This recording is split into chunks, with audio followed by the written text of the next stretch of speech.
Clarky back with a new video today. The sun is somewhat semi-shining here in the UK, so I thought I'd come down to the kitchen and get a good shot of my WWE Championship. A few people have been asking about this belt. I wanted a detailed look at obviously how it looked and the leather work that I've got done on it, so I thought I'd do that today as I've got spare time. This was recently releathered by the awesome BeltPerformance, aka Billy Loomis. Christian's work is amazing. I'm a big advocate for him. I've actually got 2 belts in the works with him at the moment that we're doing, so look out for those. Some of you may have seen my redone Universal Championship.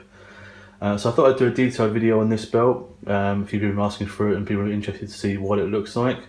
So previously this was on a Paul Martin send-out strap that, albeit was very good, had a very different sort of customised cut to the belt and the way that Paul thought he would want the belt to look.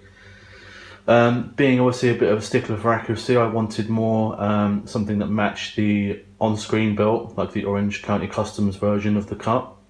I know a lot of people aren't massive fans of how it looks, but I like it. The main difference is being that you've got the large side plate, the large bar spacings on the middle of the belt, which is a lot more wider than the replica strap and Paul's and other people's releathers.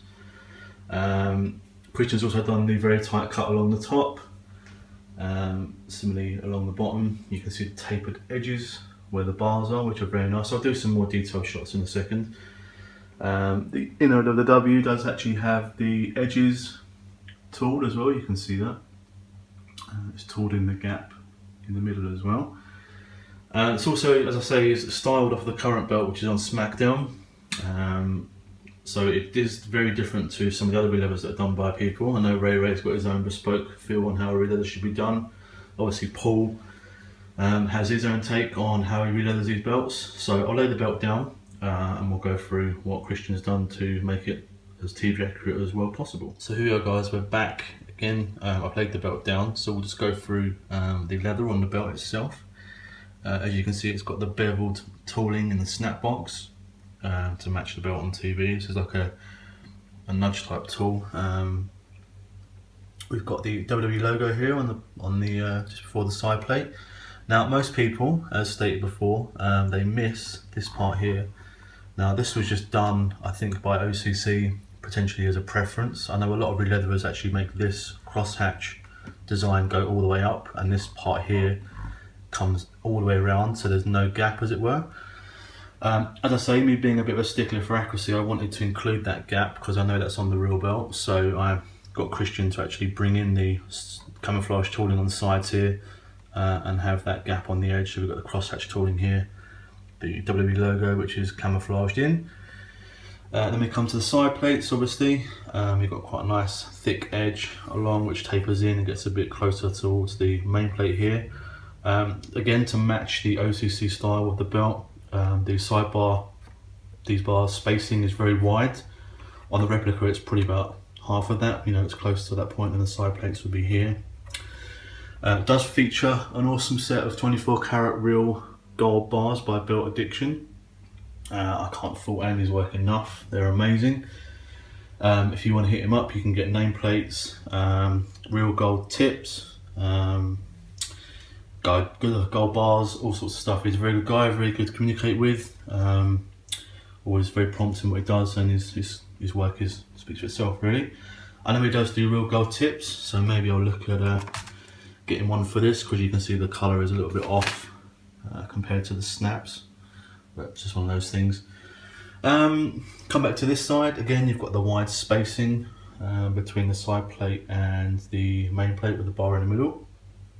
Right side plate, and then we've got the larger crosshatch on this side with the WWE logo.